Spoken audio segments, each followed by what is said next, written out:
আপনার এই বক্তব্যটাকে কিভাবে ব্যাখ্যা করছেন, যে উনি যে বলছেন যে রাজনৈতিক উদ্দেশ্য প্রণোদিত, আসলে কি তাই হয়েছে?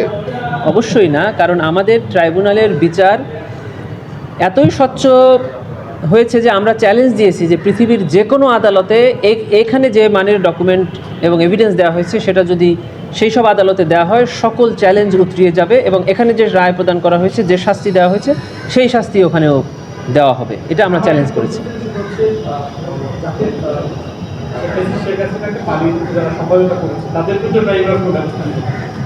আমাদের এখানে ট্রাইব্যুনালের যারা সেকশন 3(2) এর অধীনে অপরাধ করেন, অর্থাৎ মানবতা বিরোধী অপরাধ করেন, তাদেরকে শাস্তি দেওয়ার বিধান আছে।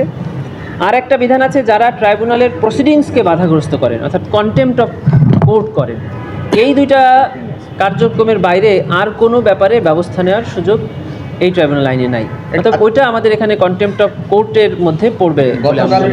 গতকাল জুলাই যোদ্ধা এবং তাদের পরিবারের সদস্যরা যে করেছে যে চৌধুরী আব্দুল মামুনের যে 5 বছরের সাজা, সেই সাজাতে তারা সংক্ষুব্ধ, তারা প্রতিক্রিয়া জানিয়েছেন যে এর বিরুদ্ধে তারা আপিল করতে চান। তো এই আসলে মানে আচ্ছা, আমাদের বিজ্ঞ চিফ প্রসিকিউটর স্যার প্রথম থেকে একটা কথা বলতেন যে আমরা ট্রাইব্যুনালে এমন একটি বিচার এবং এমন একটি প্রসিডিংসে অংশগ্রহণ করতে চাই যাতে দুপক্ষই বলবে ন্যায় বিচার হয়েছে, বাদী পক্ষ এবং ভিকটিমরাও বলবে ন্যায় বিচার হয়েছে এবং আসামি যারা আছে তারাও বলবে ন্যায় বিচার হয়েছে। এখানে চৌধুরী আব্দুল্লাহ আল মামুন সাহেব একজন আসামি, তার বিরুদ্ধে একটা শাস্তি প্রদান করা হয়েছে। এখন এই মামলায় 3টা পক্ষ অ্যাপিল করতে পারে। একটা হলো আসামি পক্ষ, একটা হলো প্রসিকিউশন, আর একটা হলো যারা আরেকটা হলো গভর্নমেন্ট বা যারা কমপ্লেইনেন্ট এখানে বলা আছে। তো এরা যদি চায় আইন অনুযায়ী 30 দিনের মধ্যে অ্যাপিল ডিভিশনে যেতে পারবে। গতকালকে যখন রায় দিচ্ছিল তখন রায়ে আওয়ামী লীগ, যুবলীগ, ছাত্রলীগ সম্পর্কে বেশ কিছু অবজারভেশন এসেছে, যদিও আদালত বলেছেন যেহেতু এই সংক্রান্ত কোনো আবেদন বা এটি অন্য সেপারেট মামলা, সেই বিষয়ে তারা কোনো মতামত বা কোনো মন্তব্য করেননি। আর আওয়ামী লীগের বিচারের জন্য তো একটা মামলা চলছে, তাহলে কি আপনাদের মনোযোগটা এখন আওয়ামী লীগের বিচারের দিকে যাবে? হ্যাঁ, আমাদের মনোযোগটা প্রথমে থাকবে এখন যে ট্রাইব্যুনালে যেগুলো সাক্ষ্য চলছে সেগুলো যেন দ্রুত সাক্ষ্য শেষ করে আমরা রায়ের দিকে নিতে পারি। যেগুলো সাক্ষ্য গ্রহণ পর্যায়ে আছে সেগুলো দ্রুত সাক্ষ্য শুরু হয়, আর যেগুলো ইনভেস্টিগেশন চলছে সেটা তো আমরা দেখবই। যেটা শেষ হয়ে গেল এটার বাইরে আর 3টি মামলা আছে। কোনটা?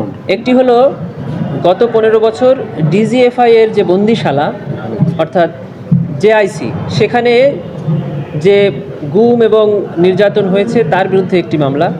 আরেকটি হলো র্যাবের টিএফআই সেলে যে নির্যাতনের অভিযোগ তার একটি মামলা, এবং শাপলা চত্বর গণহত্যা, যেটাকে শাপলা চত্বর ম্যাসাকার বলা হয় 2013 সালে, সেই ঘটনার একটি মামলা। এই 3টি মামলা এখনও এই ট্রাইব্যুনালে ওনার বিরুদ্ধে বিচারাধীন আছে। আর না, ওগুলো সব অলরেডি, আপনি যেগুলো বলছেন সেগুলো অলরেডি ট্রাইব্যুনালে ফর্মাল চার্জ দাখিল হয়েছে। যেটা জেআইসি এবং টিএফআই এর মামলা আমরা বলি, সেগুলাই হলো আপনি যাদের নাম বলছেন সেই সকল ভিকটিম একসাথে দিয়েছেন। আরেকটি অভিযোগ আমাদের এখানে আছে যেটি আমরা এখনও তদন্তে প্রাথমিকভাবে পাঠাইনি, সেটা হলো 2009 সালে যে বিডিআর হত্যাকাণ্ড হয়েছিল সেই অভিযোগটা আমাদের কাছে আসছে। আমরা এটা এখনও তদন্তে এগোয়নি, কারণ গভর্নমেন্টের একটা সেপারেট কমিশন হয়তো বা করার কথা আছে বা করেছেন, সেজন্য আমরা এটাকে আপাতত প্রসিড করছি। আওয়ামী লীগ, ছাত্রলীগ, যুবলীগ নিয়ে যে অবজারভেশনটা, এটি তদন্তে কাজে লাগবে কিনা? যে তদন্ত, হ্যাঁ, নিশ্চয়ই। উনি বলেছেন যে প্রসিকিউশনের পক্ষ থেকে আওয়ামী লীগ তার আওয়ামী লীগ সংগঠনের বিরুদ্ধে ফর্মাল চার্জে আমরা আবেদন করেছিলাম। কোর্ট সাক্ষীর জবানবন্দিতে তার কিছু কিছু প্রাইমি ফেসি কেস পেয়েছেন, অবজারভেশনও দিয়েছেন, কিন্তু ওনারা কোনো ডিসিশন বা ওপিনিয়ন দেননি, কারণ যেহেতু এটা এই মামলার ইস্যু না, এটা বলেছেন। ঠিক আছে,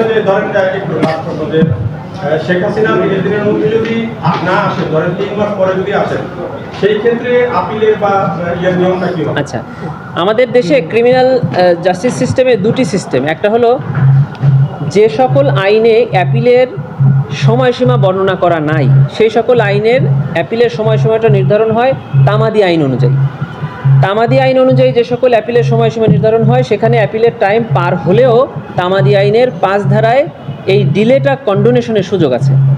অর্থাৎ পেনাল কোডে যদি কাউকে শাস্তি প্রদান করা হয়, সে নির্ধারিত সময়ে আপিল না করলেও পরবর্তীতে এসে আপিল এই তামাদি মৌকুফের আবেদন করতে পারেন।